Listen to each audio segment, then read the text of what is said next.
I'll now be passing the floor over to Zach Lehman from Asahi/America. The floor is now yours. Thank you, Alex. As Alex just said, my name is Zachary Lehman. I work with Asahi America. I'm the valves and actuation application engineer. I've been with Asahi for about 2.5 years now. A little bit more about Asahi. We are headquartered in Lawrence, Massachusetts. We've been around for over 50 years in the thermoplastic valve industry.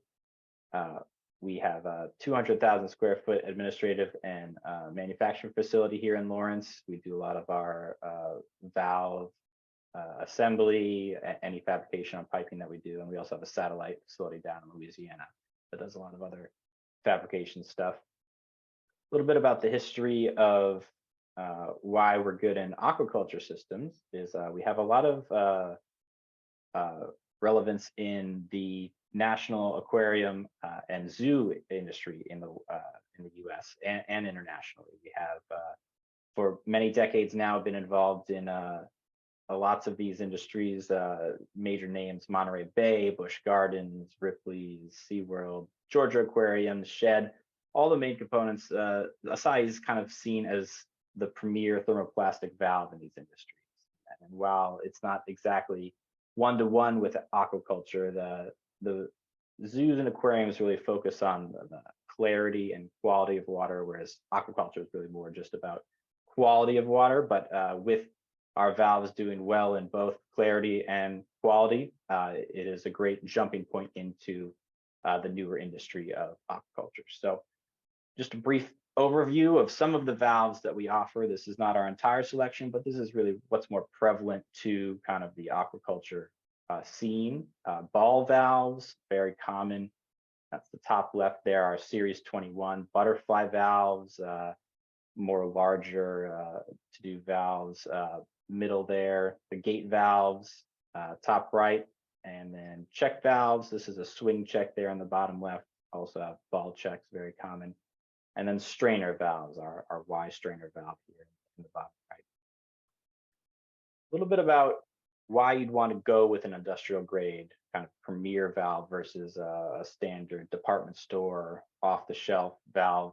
There's a few major qualities to make note of. The raw materials that make these valves are very well tested, higher grade. They have much consistency in how they're made, so that when you get multiple valves over stretches of years, they're going to act exactly the same, have the same type of lifespan, whereas valves with not as high quality material may have a big variance in how often they can be used or how well they'll hold up. We also have very ergonomic designs. Throughout the years, we've listened to end users, taken feedback on things that aren't working, what would make it easier to operate a valve. A simple example of this would be our ball valve. The handle can pop off and be used as a spanner wrench that can open up, do simple maintenance without needing any additional tools right there, like changing out O-rings, changing out ball, without any additional tools. So we've listened to people throughout the years, and we've told that our valves are very, very nice, very smooth, and they work very well for all the industries that they are in. And they have been around for 50 years. We have a lot of test data on all situations that these valves are going into, as far as pressure ratings, temperature ratings, life cycles, how long can they be in a specific line, whether they're being operated every minute, every hour, or maybe they aren't used at all and for a couple months, and then when they're turned, they still need to be able to operate right away without jamming up for being inactive for so long. And our valves cover the entire spectrum. Now, a little bit about when you would want to use specific valves and what does a valve really do in a system like an aquaculture system. There are three main characteristics that a valve will impact the system with. That being flow, you can change the flow of your media in the system. Pressure, you could change head loss, how much pressure is in there, help pumps and whatnot operate correctly. And then the distribution in general of the media. Do you want to be draining a valve, filling a valve, moving your solutions, fluids from one spot to another with a multi-port valve? and just where in the factory or facility you want to be sending the media. So going a little bit further into the flow, there's a number often associated with valves called the valve flow coefficient, or the CV. These CV, as a technical definition, is the volume of water at 60 degrees Fahrenheit that flows through a fully open valve with a pressure differential of 1. So more basically, if you have this number is a low CV number, you're going to have a higher pressure drop. If it's a higher number, it's going to be a lower pressure drop. And we use charts to kind of indicate when you close a valve, how is that going to affect the system, as opposed to it just always being that full open CV. So we compare the percent that CV will drop based on how open or closed the valve is. So the three main styles of that being linear, equal percent, or quick open. Now the linear is probably the easiest to understand. If it's a 1-to-1 ratio, if the CV of a valve is 100 and you close the valve 10%, you're going to be dropping that CV number by 10%. So it would be a 90 CV at that point. These are very good for consistency in small movements in the valve, changing that small amount in the CV. Very good for just consistency throughout the entire range of the valve. And the valves we're going through today don't necessarily have linear, but we do have other ones that have this very straight and very good for modulating control. Equal percent. This is a lot easier for control as well, but not as straightforward as the linear one. So the equal percent here, if you have a low flow, the change in the flow is going to be low. So as you start to open the valve slowly, it takes a while for the flow to really hop into effect. And this is really used for minimal pressure drops is available. You'll be able to open just a little bit, and we'll see some examples of this in a moment. And the final one being quick open. So as soon as you start to crack that valve open, you're going to see pretty much all of the CV right away, as if it was full bore. And these are not really good to be able to control the flow with. These are really just more of an open closed, open shut valve.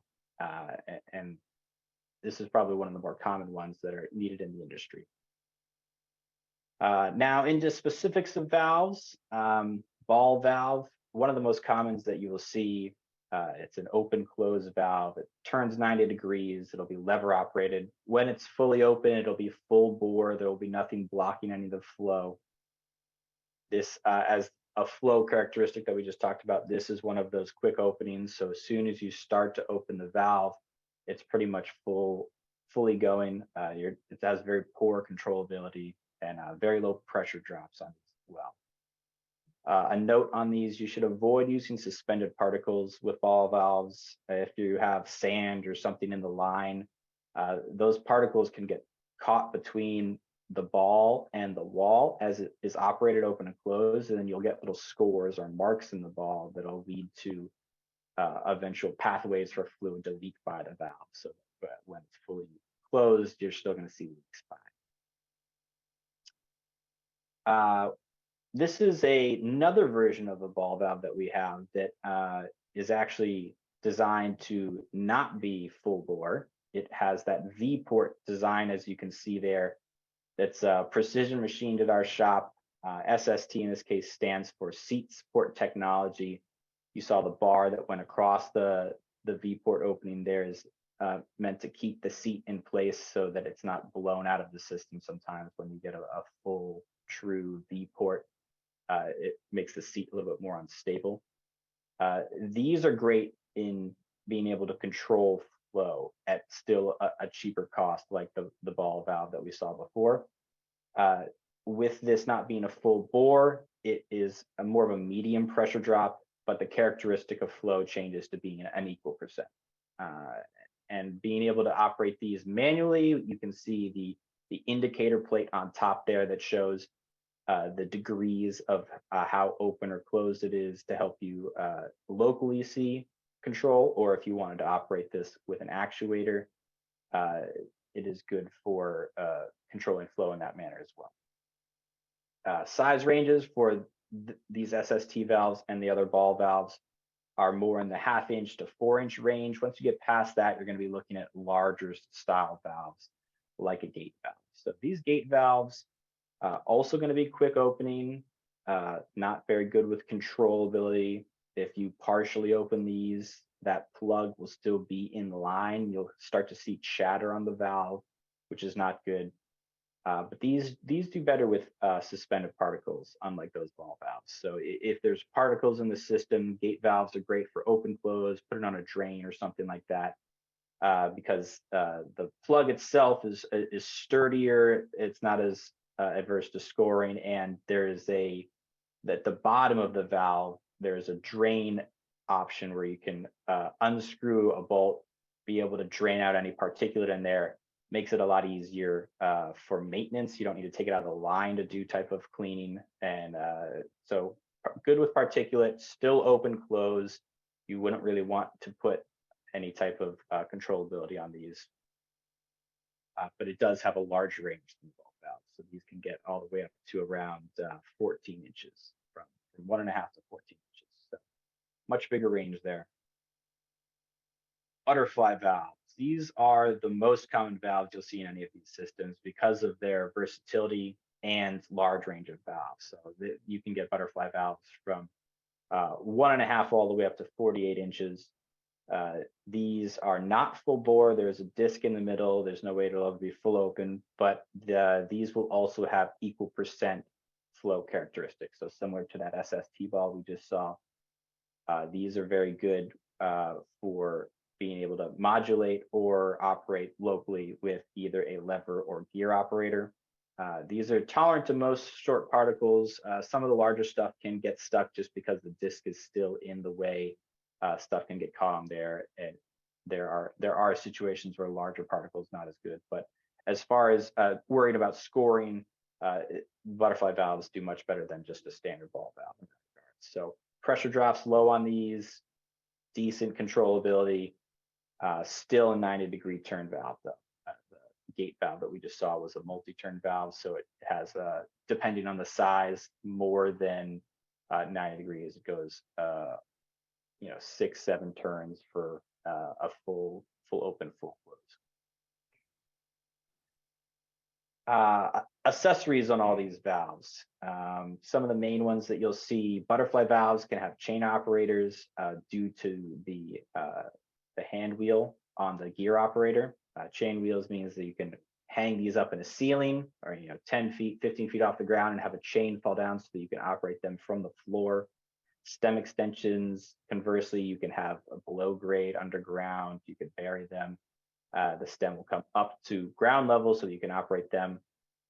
Kind of a spin-off on stem extensions is being able to operate with a square nut, with that square on top as opposed to a lever gear. You could just take a standard T-wrench to operate it into hard to reach places, again, below grade, in a pit or something, put your wrench down, be able to operate the valve that way.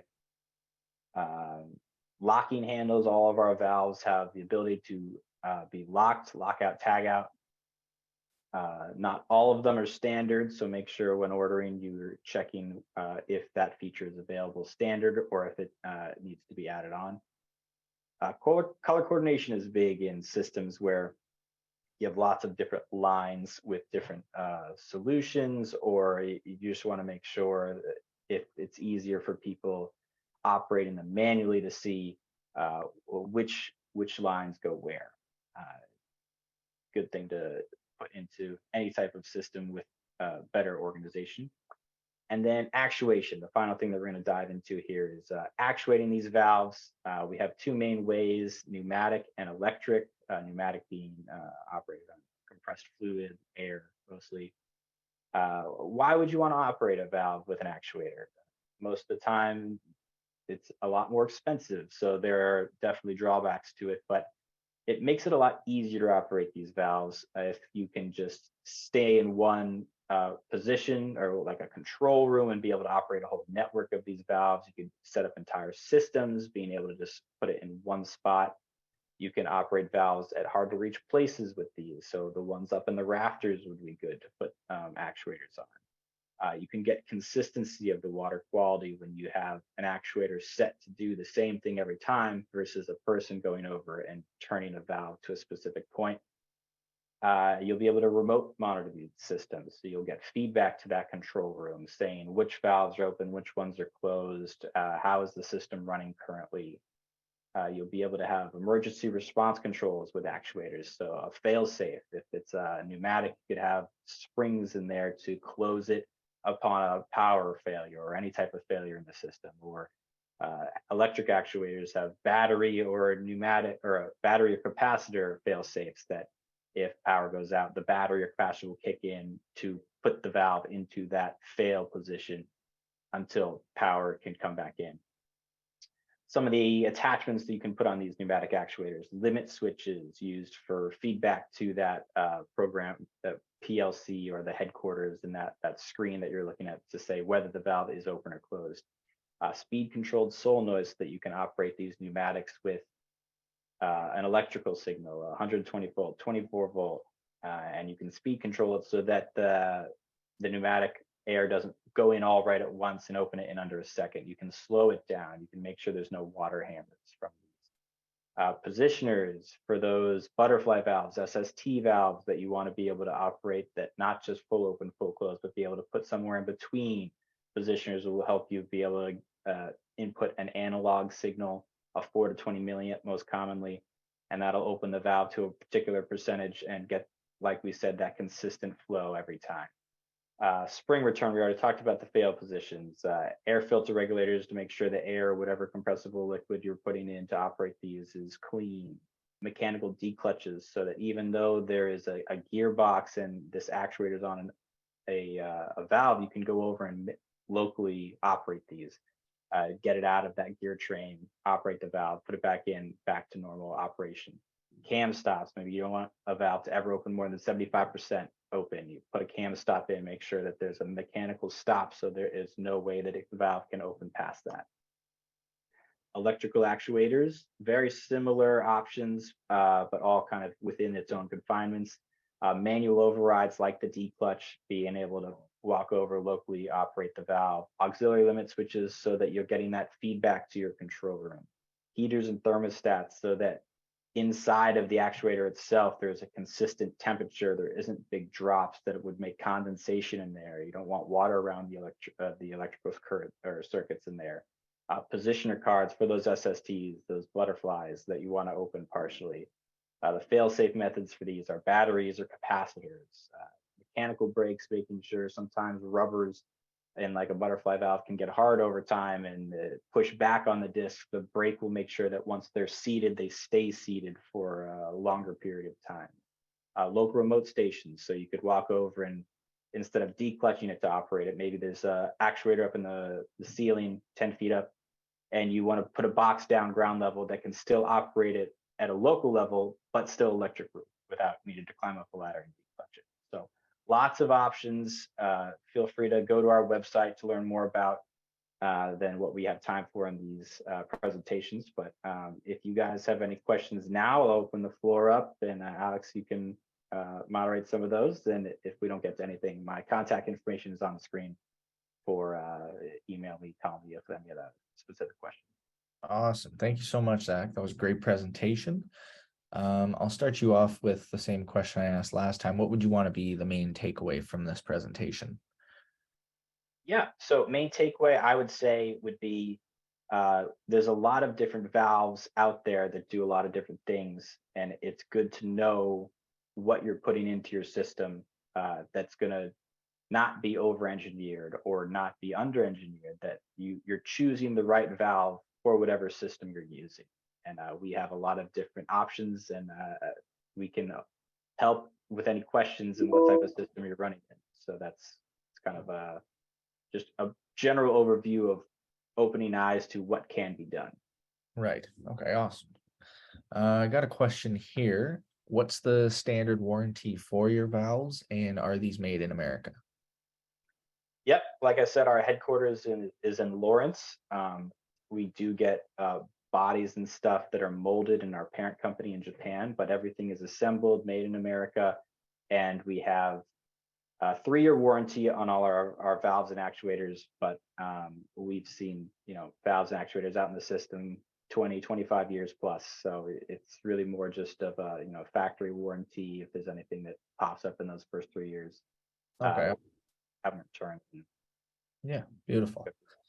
I got another one here. Do you have an online catalog and price list that they can access? And do you have a distributor in Mexico?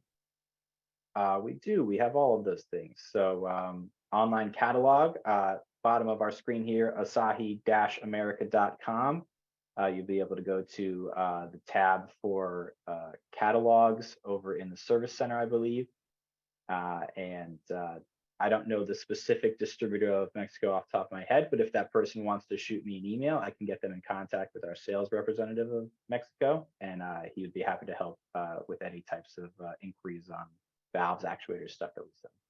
Okay, perfect. Thank you. Do you sell stainless steel butterfly valves? And if so, what would be its lifespan roughly? So we are a thermoplastic valve and piping company. We don't sell any metal wetted parts. We do technically have some butterfly valves that have cast iron housing for support, but what is wetted in those are PTFE in this case. So Okay. any type of high pressure, high temperature systems that you're running, we're not going to be able to help you much with any types of valves for the situation. Gotcha. Okay. Somebody in the chat here said that your Mexico distributor is EMMSA. So thank you to them for that. I'm not seeing any more questions here. So, oh, sorry. One more just came through. Could you talk about the different material selections of valves? Yeah, sure. So typically aquaculture is going to be working with water. Most of the time you'll really just be seeing PVC, maybe CPVC for a little bit higher temperature for actual body disc material.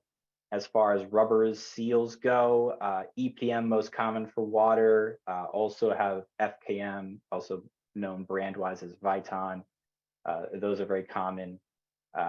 If you get into more industrial grade chemicals and stuff, we have options of polypropylene or PP, PVDF. Our seats in the ball valves are PTFE. We also have PTFE butterfly valves available. But for as far as aquaculture goes, you're most commonly going to be seeing PVC EPDM, maybe CPVC EPDM. Beautiful. Awesome. Thank you.